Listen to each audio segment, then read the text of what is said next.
అమ్మ గురించి చెప్పేటప్పుడు కూడా హృదయం కదిలించేటటువంటి కవిత ఉంది సార్. అన్నానికి అమ్మకు తేడా ఏమిటంటే అన్నం కడుపులో ఉండి కాపాడుతుంది, అమ్మ కడుపులో పెట్టుకొని కాపాడుతుంది అంటారు సార్.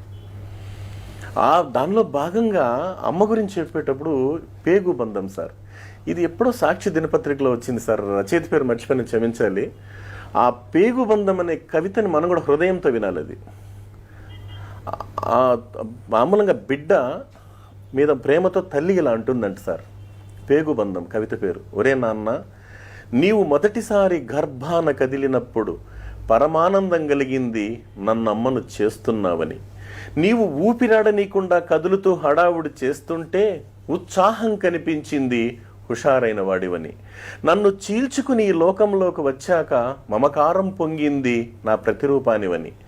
నా రక్తాన్ని పాలుగా తాగుతూ ఉంటే బోలెడంత ఆశ కలిగింది అందరికంటే బలవంతుడివి కావాలని. చిన్నప్పుడు తప్పటడుగులు వేస్తూ ఇల్లంతా తిరుగుతూ ఉంటే తట్టుకోలేనంత ఆనందం కలిగింది నీ కాళ్ళ మీద నువ్వు నిలబడగలవని.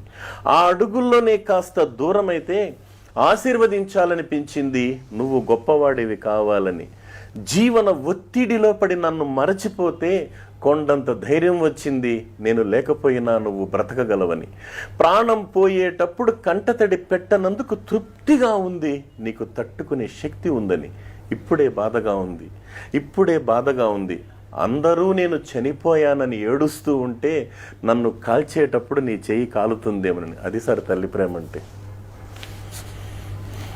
అలాగే గురువు గురించి సార్, తల్లి తండ్రి గురించి కూడా చెప్పాలి. ఎందుకంటే నేను చాలాసార్లు అడుగుతుంటాను సార్. తండ్రి కొడుకును పక్కన కూర్చోబెట్టుకుని అడిగాడంట, ఒరే నాన్న నేను చనిపోతే నువ్వు ఏడుస్తావంటే నేను ఏడవని డాడీ అన్నాడు. నీకు జన్మనిచ్చినాను రా అన్నాడు. అయితే ఏమి, నీకోసం ఎంతో త్యాగం చేశాను రా. చేసింటే నువ్వు మనిషి కాదు అనుకో, నువ్వు కసాయి అనుకో, నువ్వేమని అనుకో డాడీ, నువ్వు బండరాయి అనుకో. అప్పుడు అబ్బాయి చెప్పాడు, ఓ నాన్న మీరు చనిపోయిన తర్వాత నేను ఏడుస్తానో లేదో మీకు ఎలా తెలుస్తుంది? డాడీ మీరు చనిపోయిన తర్వాత నేను ఏడుస్తానో లేదో మీకు ఎలా తెలుస్తుంది డాడీ? మీరు బ్రతికుండగా మీ కంట్లో కన్నీరు రాకుండా చూస్తే దమ్మున కొడుకు డాడీ వీడున్నా అనమాట. ఇది తండ్రి విలువ గురించి చెప్తాం సార్. గురువు గురించి మరి గురువు గురించి చెప్పేటప్పుడు సానియాను తయారు చేయాలన్నా, సోనియాను తయారు చేయాలన్నా, ఒసామాను తయారు చేయాలన్నా, ఒబామాను తయారు చేయాలన్నా, బిల్ కలెక్టర్ను తయారు చేయాలన్నా, బిల్ క్లింటన్ను తయారు చేయాలన్నా, జ్ఞాన దాహాన్ని తీర్చే రక్షిత మంచినీటి చెరువు లాంటి గురువుల్ని గౌరవిస్తే నీ బ్రతుకు బంగారమేం నాయన అని చెప్తాం సార్. ఎందుకంటే తల్లి, తండ్రి, గురువు ఈ 3 స్థానాలు సార్. ఎందుకంటే మీకు తెలియదు కదా సార్, మనం ప్రస్తుతం అందరికీ తెలిసిన విషయాలే. ఇప్పుడున్నటువంటి పరిస్థితుల్లో ఈ 3 విలువలు కాపాడుకుంటే, ఈ ముగ్గురిని గౌరవించగలిగినటువంటి వాళ్ళు ప్రపంచం ఎక్కడైనా కానీ సార్ భవిష్యత్తులో ఉన్నత స్థానానికి వెళ్తారనేటువంటి నమ్మకం, ప్రగాఢ నమ్మకం ఉంది కదా సార్. భార్య గురించి చెప్పండి సార్. భార్య అనే ఒక్క బంధము లేకున్నా, భార్య అన్న ఒక్క బంధము లేకున్నా పుల్లి ఆకు ఓలి పురుషుడెగురు, దారి తప్పని దైవము భార్యరా మహిత వినయశీల మల్లెమాల. ఎంఎస్ రెడ్డి గారు రాశారు సార్ ఇది.